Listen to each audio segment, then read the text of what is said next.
Hello students, अगला topic पढ़ते हैं फॉलिकल डेवलपमेंट इन ओवेरी। ठीक है, इससे पहले आपको ये पता होना चाहिए कि गेमेटोजेनेसिस क्या होता है। गेमेटोजेनेसिस के अंदर ooजेनेसिस स्पेशली आपको पता होना चाहिए कि क्या होता है। साथ ही एक और चीज, ओवेरी का स्ट्रक्चर कैसा होता है वो देख लेते हैं, थोड़ा सा रिवाइज कर लेते हैं। ठीक है, मैं बता देता हूँ ब्रीफ में। जैसे अपने पास ये ओवेरी वाला स्ट्रक्चर है, ये ओवेरी मान लिया, तो इस ओवेरी में बाहर की तरफ जर्मिनल एपिथेलियम मिलती है। कौन सी एपिथेलियम मिलेगी? जर्मिनल एपिथेलियम मिलेगी।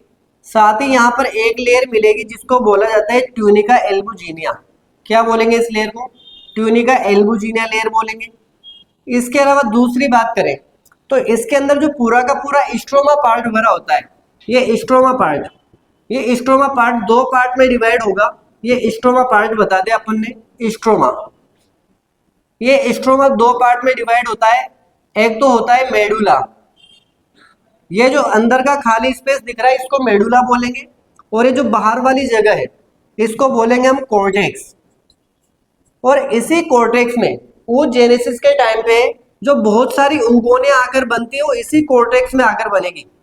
बहुत सारी उंगोनियां जो बन जाएगी, बहुत सारी उंगोनियां जो बनेगी वो कहाँ पर मिलेगी? इसी कॉर्टेक्स वाले पार्ट में मिलेगी। इन्हीं उगोनियम में से आगे चलकर डेवलपमेंट होगा।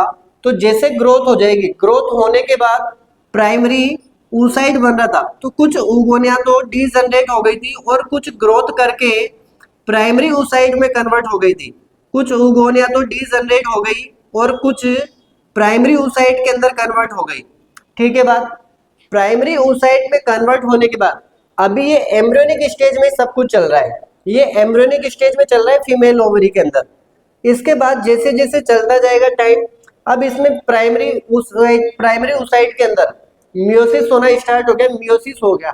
मियोसिस होगा तो मियोसिस इसके अंदर जैसे ही होगा तो इसमें होने वाला मियोसिस यहाँ पे प्रोफेज फर्स्ट में अरेस्ट हो जाएगा। मियोसिस स्टार्ट तो अब प्राइमरी ooसाइट के अंदर, लेकिन मियोसिस फर्स्ट में, मतलब मियोसिस फर्स्ट की प्रोफेज फर्स्ट में कहाँ हो गया? अरेस्ट हो गया। ठीक है बात। तो यानी कि ये प्राइमरी ooसाइट वैसा का वैसा पड़ा हुआ है। अब हमने देखा कि प्राइमरी ooसाइट जैसे ही बच्ची पैदा हुई, तो बच्ची पैदा होने के बाद फीमेल की ओवरी के अंदर हमने देखा तो यहाँ पर इसके बाहर में यहाँ पे कुछ तो इस तरीके से फ्लैटेड सेल्स थी। साथ ही इसके अलावा यहाँ पर बेसमेंट मेम्ब्रेन मिल रही थी और कुछ स्ट्रोमल लेयर, ये जो स्ट्रोमा वाले पार्ट के कुछ चीजें, स्ट्रोमा वाला पार्ट के कुछ चीजें यहाँ पर मिल रही थी। अब आप देख सकते हैं कि ये वाला स्ट्रक्चर इससे बिल्कुल अलग दिख रहा है, ये वाला स्ट्रक्चर इससे बिल्कुल अलग दिख रहा है। तो ये तो बोला था हमने प्राइमरी ooसाइट, तो इसको प्राइमरी ooसाइट तो नहीं बोल सकते फिर अब, तो इसको कुछ और नाम देना पड़ेगा। तो इसको हमने बोल दिया था फिर वहां पे, मतलब उस टाइम पे हम इसको बोल देंगे प्रीमोडियल फॉलिकल, प्रीमोडियल फॉलिकल। और फिर आगे इसी को मैंने जूम करके दिखा दिया इधर, है ना, ये जूम कर दिया। अब यहां से समझते हैं पूरा का वो जो फॉलिकल डेवलपमेंट स्टार्ट होता है वो हमारा यहाँ से होता है, फॉलिकल प्रीमोडियल फॉलिकल से। प्रीमोडियल फॉलिकल बने कहाँ पे? ओवेरी के अंदर। हमें जितना सब कुछ स्ट्रक्चर पढ़ेंगे सबका सब ओवेरी के अंदर, ये कॉर्टेक्स वाले रीजन में चल रहा है। ये सबका सब कॉर्टेक्स रीजन में चल रहा है ओवरी के अंदर। ठीक है, हम सारी चीज यही डिस्कस करेंगे। तो करते हैं स्टार्ट प्राइमरी फॉलिकल से। ये प्रीमोडियल फॉलिकल, प्रीमोडियल फॉलिकल में जैसे हमने देखा वही प्राइमरी ooसाइट आ गया। प्राइमरी ooसाइट के बाद ये रेड कलर से जो स्ट्रक्चर है फ्लैटेड सेल्स, इसके बाहर में ग्रीन कलर वाला स्ट्रक्चर बेसमेंट मेम्ब्रेन। और मैंने बताया था कि यहाँ पे कुछ स्ट्रोमल लेयर, एक पतली सी स्ट्रोमल लेयर मिलेगी जिसके अंदर क्या क्या मिलेगा? कोलाजन फाइबर्स, फाइब्रोब्लास्ट और सिक्रेटरी सेल्स। ये सिक्रेटरी सेल्स आगे चलकर किसी ना किसी का सिक्रीशन करेगी। ठीक है, कोलाजन फाइबर्स, फाइब्रोब्लास्ट और सिक्रेटरी सेल्स। अब इसमें जैसे ही डेवलपमेंट होगा, भाई डेवलपमेंट तो होना ही है ना, प्रीमोडियल फॉलिकल तो रहेगा नहीं, हमें ओवा बनाना है आगे चलकर फाइनली। तो जैसे इसके अंदर डेवलपमेंट होगा तो यहाँ पे प्राइमरी ooसाइट ने अपने चारों तरफ एक लेयर का फॉर्मेशन करेगा जिसको बोलेंगे जोना पेलिसुडा मेम्ब्रेन। ठीक है, जोना पेलिसुडा जो कि ग्लाइकोप्रोटीन की बनी होगी, नॉन सेलुलर होगी, नॉन सेलुलर होगी, नॉन लिविंग होगी। ठीक। साथ ही यहाँ पे जो फ्लैटेड सेल्स थी ये कोलुमनार सेल्स में कन्वर्ट होना स्टार्ट हो जाएगी, कन्वर्ट हो गई कोलुमनार सेल्स के अंदर, ये कोलुमनार सेल्स में कन्वर्ट हो गई।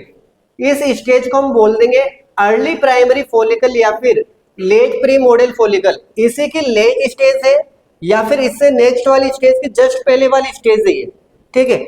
इसमें थोड़ा सा और डेवलपमेंट हुआ तो कोलुमनार सेल्स जो थी, फ्लैटेड सेल से बनने वाली कोलुमनार सेल्स जो थी, इनमें कंटिन्यू डिवीजन होगा।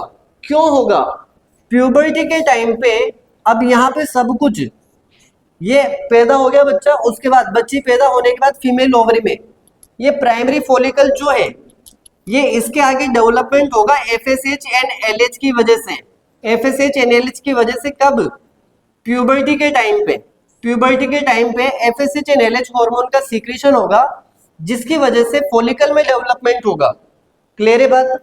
मतलब कि अब सारा का सारा सिस्टम चल रहा है हार्मोन्स की वजह से। जैसे ही हार्मोन्स आ जाएंगे तो प्राइमरी फॉलिकल में जो कोलुमनार सेल्स थी अब ये कन्वर्ट हो जाएगी आगे अगेन अगेन ग्रोथ करके कुछ बहुत सारी सेल्स बना लेगी जिनको बोलेंगे हम ग्रेनुलोसा सेल्स या फिर मेम्ब्रेना ग्रेनुलोसा।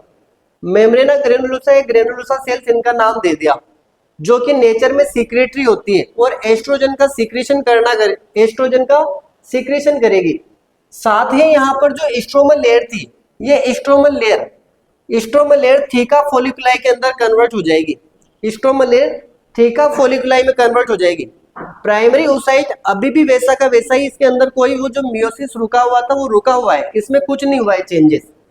इससे थोड़ा सा आगे चलते हैं तो फिर से डेवलपमेंट हुआ, एफएसएच फिर से बढ़ रहा होगा। एफएसएच बढ़ रहा होगा तो उसकी वजह से यहाँ पे जो इसके अंदर ग्रेनुलोसा सेल्स है इनके अंदर फिर से डिवीजन होगा और फिर से अपने नंबर्स बढ़ाएगी। अपने नंबर्स बढ़ा के इन्होंने काफी ज्यादा नंबर्स कर लिया, तो इसको क्या बोल रहे थे अपन? ग्रेनुलोसा सेल्स या मेम्ब्रेना ग्रेनुलोसा, जो कि एस्ट्रोजन का सीक्रेशन कर रही है। साथ ही बाहर में जो थीका फोलिकुलाई थी, सेकेंडरी फॉलिकल स्ट्रक्चर में थीका फोलिकुलाई स्टार्ट कर देगी डिवाइड होना। किसके अंदर? थीका इंटरना और थीका एक्सटर्ना के अंदर। थीका इंटरना और थीका एक्सटर्ना के अंदर, यानी कि बाहर वाली लेयर जो बनेगी आगे चलकर वो थीका एक्सटर्ना और अंदर वाली जो बनेगी वो थीका इंटरना, ठीक है। सेकेंडरी फॉलिकल से जैसे हमने देखा यहाँ पर, तो एक नया फॉलिकल बन रहा है, इसके अंदर टर्सरी फॉलिकल बोलेंगे। इस टर्सरी फॉलिकल के कुछ कैरेक्टरिस्टिक फीचर है उनको जान लेते हैं कि टर्सरी फॉलिकल के अंदर क्या क्या चेंजेस देखने को मिलेंगे। सबसे पहले तो ये जो ग्रेनुलोसा सेल्स थी इनके बीच में एक कैविटी बनने लग गई,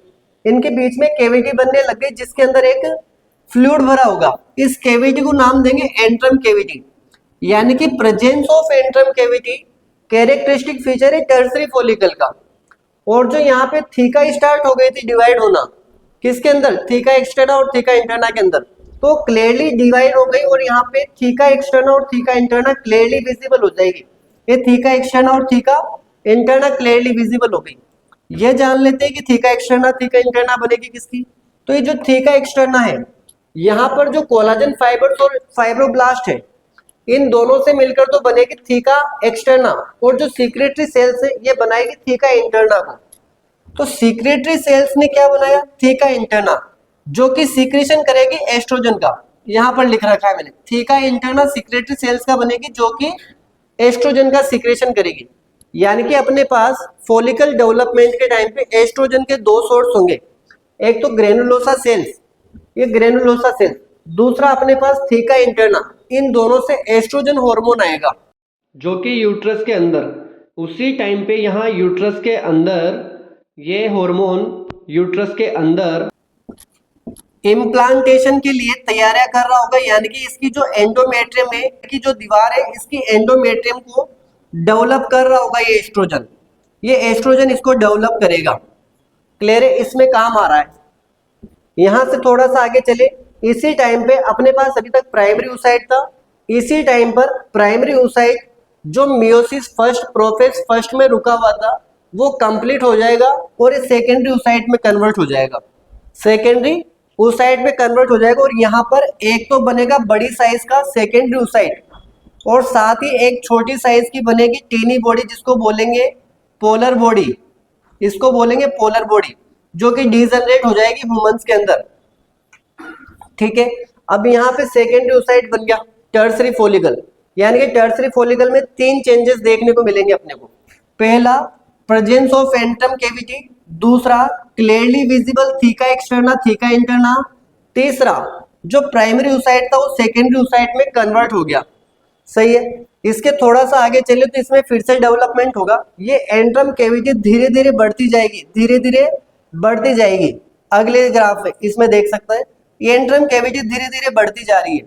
तो अभी जो ग्रेनुलोसा सेल्स जो सेकेंडरी oocyte के ऊपर मिल रही है, इनको बोलेंगे क्यूमुलस ऑफ्योरस, क्यूमुलस ऑफ्योरस। और जो इसके नीचे मिल रही है इनको बोलेंगे जर्म हिल या डिस्कस प्रोलिगेरस। यानी कि जैसे कि अगर हम बात करें ओवेरी के अंदर, ये यहाँ पे फॉलिकल है, फॉलिकल के अंदर ये जो ग्रेनुलोसा सेल्स का स्ट्रक्चर बना है इसके ऊपर जर्म हिल रखा हुआ है, मतलब अपने पास जो सेकेंडरी oocyte रखा है। तो ये जो डंडा है इस हिल को बोलेंगे हम जर्म हिल। और यहाँ सेकेंडरी oocyte के ऊपर जो सेल्स है उनको क्या बोला हमने, क्यूमुलस ऑफ्योरस, जो कि एक तरह की, हमें भी पता है क्या है, एक तरह की ग्रेनुलोसा सेल्स ही है, एक तरह की क्या है ये ग्रेनुलोसा सेल से ही बनी होगी। और फाइनली हम स्ट्रक्चर को बोल देंगे मैच्योर ग्राफिन फॉलिकल। ये स्ट्रक्चर मेंस्ट्रुअल साइकिल में लगभग 13वें दिन के आसपास बनेगी। और इसी बीच इस टाइम के आसपास होगा अब एलएच का बहुत ज्यादा सीक्रेशन, जिसको बोलेंगे एलएच सर्ज। और जैसे ही एलएच सर्ज होगा तो इस टाइम पे कुछ एंजाइम्स आएंगे जो इसके बाहर वाली लेयर को थीका एक्सटर्ना को तोड़ देंगे और साथ ही यहाँ से इस वॉल को तोड़ देंगे। और फाइनली ये जो सेकेंडरी oocyte है इसको बाहर रिलीज कर दिया जाएगा ओवेरी से। ओवेरी से जब बाहर रिलीज होगा तो फेलोपियन ट्यूब की फिमरी इसको कलेक्ट करके फेलोपियन ट्यूब के अंदर धक्का दे देगी। और ये जो रप्चर बच जाएगा, फिर ये जो टूटा हुआ टुकड़ा बच जाएगा वो ओवेरी में रहेगा। यहां से जैसे ही इससे ये सेकेंडरी oocyte बाहर निकला तो ये तो चला गया किसके अंदर, फेलोपियन ट्यूब के अंदर चला गया। ये जो स्ट्रक्चर बच गया इसको बोलेंगे हम रप्चर ग्राफिन फॉलिकल। क्या बोलेंगे इसको, रप्चर ग्राफिन फॉलिकल, जो कि ओवेरी के अंदर ही है। ठीक, जैसे ये सेकेंडरी oocyte बाहर गया तो इसके ऊपर एक लेयर तो बनी हुई थी जोना पेलिसुडा की लेयर, ठीक, पर साथ ही ओवेरी ने इसके ऊपर एक और लेयर बना दी जिसको बोलेंगे कोरोना रेडिएटा। कोरोना रेडिएटा दूसरी मेम्ब्रेन है। जब हम एक मेम्ब्रेन वाला टॉपिक पढ़ेंगे तो वहां पर पढ़ेंगे 2 मेम्ब्रेन, एक तो जोना पेलिसुडा जिसका सीक्रेशन या उसको फॉर्मेशन करता है oocyte खुद, जबकि उसके ऊपर दूसरी मेम्ब्रेन कोरोना रेडिएटा जिसका सीक्रेशन करता है ओवेरी, है ना, जो किसकी वजह से बनेगी, ओवेरी की वजह से। इससे थोड़ा सा आगे चलते हैं। अब इसको तो छोड़ देते हैं थोड़ी देर के लिए, तो चला गया फेलोपियन ट्यूब में। हम वापस से रप्चर ग्राफिन फॉलिकल को देखते हैं। रप्चर ग्राफिन फॉलिकल के अंदर जैसे हमने देखा तो इसके अंदर एक ब्लड क्लॉट मिल रहा है, छोटा सा ब्लड क्लॉट मिलेगा। और इस ब्लड क्लॉट वाले स्ट्रक्चर को बोलेंगे कॉर्पस हीमोरेजिकम, जो कि बहुत ही कम टाइम के लिए बनेगी। और ये ब्लड क्लॉट जो है वो तुरंत डिसॉल्व हो जाएगा कुछ टाइम बाद। और इससे आगे चलकर एक नई स्ट्रक्चर बनेगी, ये इसको बोलेंगे कॉर्पस ल्यूटियम।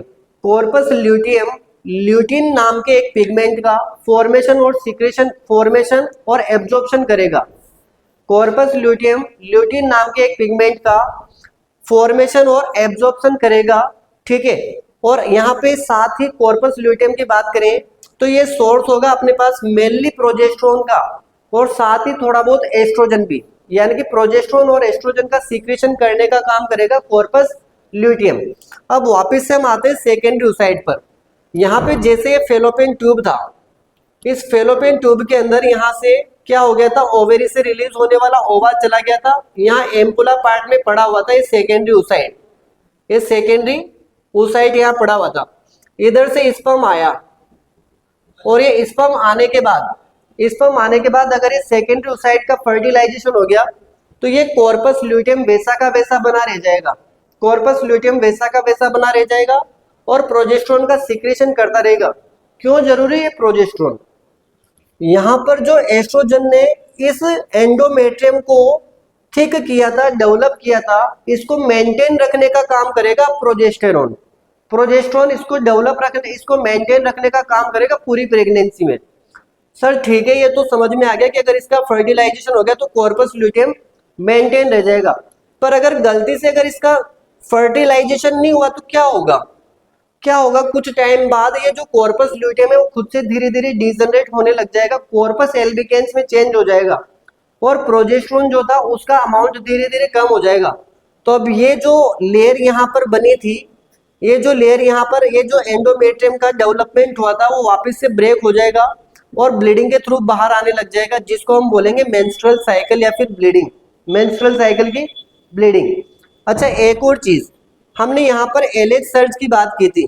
जब एलएच सर्ज हुआ था तो यहाँ पर क्या हुआ था, मेच्योर ग्राफियन फॉलिकल से oocyte रिलीज हो गया था और ये स्ट्रक्चर कन्वर्ट हो गई थी कॉर्पस ल्यूटियम में। तो एक चीज ध्यान में रखेंगे, कॉर्पस ल्यूटियम को मेंटेन रखने का काम करता है एलएच, कॉर्पस ल्यूटियम को मेंटेन रखने का काम करता है एलएच, और कॉर्पस ल्यूटियम से सीक्रेट होने वाला हार्मोन प्रोजेस्टेरोन, प्रोजेस्टेरोन का लेवल बढ़ेगा तो एलएच का लेवल घटेगा।